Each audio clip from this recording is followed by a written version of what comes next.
It's extremely important.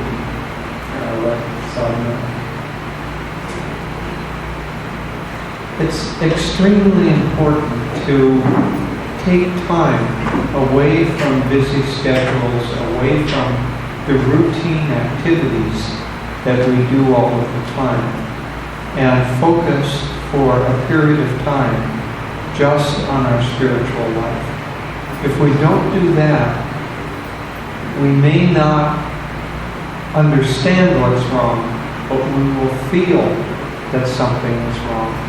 You know, Master said this is a very, very sacred time. Anytime one of our masters has a really significant event, a birthday, perhaps a meeting of their guru, as Swamiji did in September, or as Lahiri did, or their passing, their Mahasamadhi. It's as if a wave of pulse goes out into the world, and that time of that, in this case, Master's Mahasamadhi, becomes spiritually charged. He said that he would take the chants, for instance, and he would chant them until he brought them into the superconscious state. Well, it's as if he took a day and brought it into the superconscious state by his leaving of this world and merging back into the much greater world that he is now inhabiting.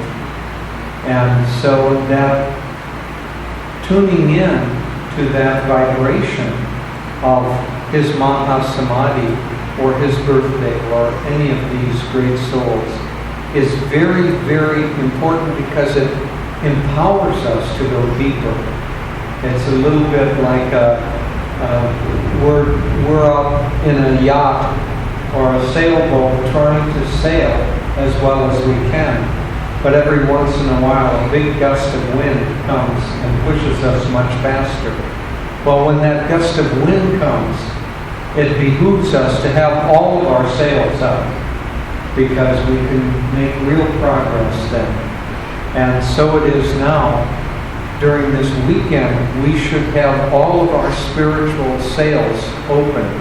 The spiritual sails being the heart, especially, completely open to the influence of Master, to the influence of these great saints. Because if our heart is open, See, they're ready to come in all the time.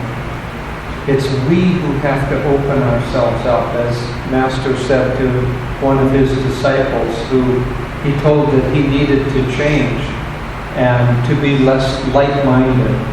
This young boy said, "Oh, I would like to do so, but how can I do so, Guruji, without your blessings?" And Master said, "My blessings are there already. God's blessings are there. It's your blessings that are lacking." And so it is during these times. They're already there. They're blessing us already. And we have to open ourselves to those blessings. When I met Anandamoyi Ma in 1974, we asked her to bless some malas and different things. And she said, why have this body bless these things? She said, don't you understand that God's blessings are always flowing down? It's, as Swamiji said, it's like sunlight on a building. It's always there. But we can close the shutters and keep the sun out of our room, or we can open the shutters. So during a retreat like this, it's especially important that we all open our shutters, the shutters of our heart. Really try to feel during these, just today and tomorrow, that you're completely open to whatever influence, to whatever insight, to whatever revelation that Master is wanting to show us. For each of us, it'll be individual. It'll be different. For each person, the next step in the journey is unique. And so there are certain general attitudes that we can have, general thoughts, general teachings. But as we were talking with someone just before dinner about reading Master's literature, any of his writings, that every time you read it, it's different because you're different. And each time you read it, there are different insights. And you could say, how could I have missed that? But you missed it because you weren't ready for it. And so Master will speak to us, not only in the appropriate language, but he'll speak to us exactly in the language of our own hearts. But it's our job to listen. And in order to listen, because God speaks softly, in order to hear the whispers of God or of Master, we have to quiet the mind and quiet the heart, which is too busy making noise and plans and desires and all of that. It's a big clamor. And so we have to pull back and listen. You know, in the Gita, when at the very beginning in the Mahabharata, just before the battle is about to be joined, there's a big clamor, and the Pandavas blow their conches. And what that means, Master said, is that's the sound of the chakras calling us within. And so the chakras will blow their conches. They are blowing their conches. But what is the response of the army of the Kauravas, which represent the ego? What is their response? They make a big clamor, and they start banging cymbals and horns and making a big noise. That's the ego making a noise to pull us out, away from listening to the sound of the chakras. Well, today and tomorrow, we need to fight the battle in such a way that we refuse to listen to the draws of the ego. And so try not to perpetuate your regular habits. Don't check your cell phones all the time. Don't, I don't know, whatever mental habits you have that keep you restless and keep you slightly pulled down or pulled into the ego, just suspend those, just for 24 hours. By this time tomorrow, you will either be at home or on your way home. And so just for 24 hours, suspend and open up your heart and mind to the influence of the Pandavas and the influence of Master and Krishna and these great souls who are trying to call us within and trying to feed us spiritually. If we can do that even a little bit, we can find that even a short retreat like this can have lasting benefit.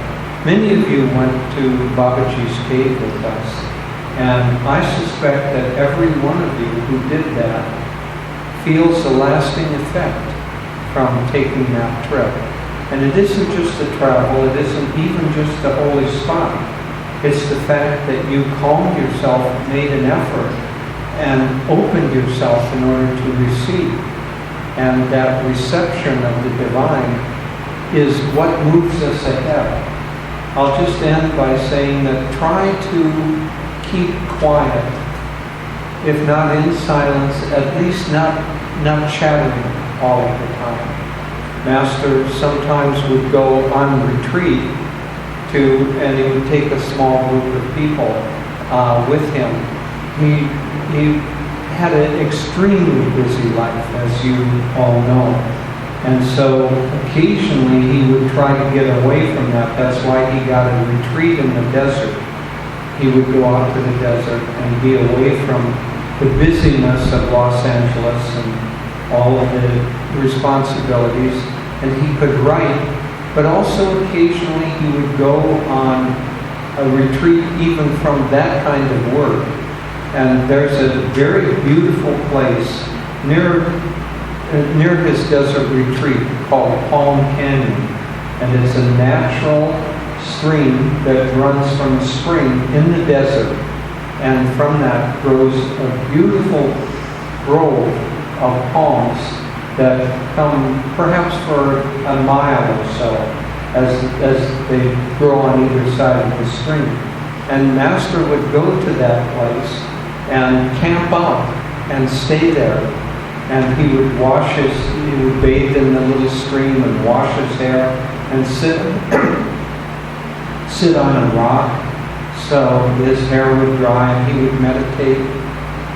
But while he was doing that, he wouldn't allow any of the others who were with him to speak. And in fact, it's in that spot that he wrote that beautiful chant, "Come out of this silence." Silent sky. What? Come out of the silent sky. Come out of the silent sky. Come out of the mountain glen. That beautiful chant was written in that spot because of the silence. And he was calling the divine to come out of that silent sky. So for just a little while, less than 24 hours, let's keep our consciousness interiorized.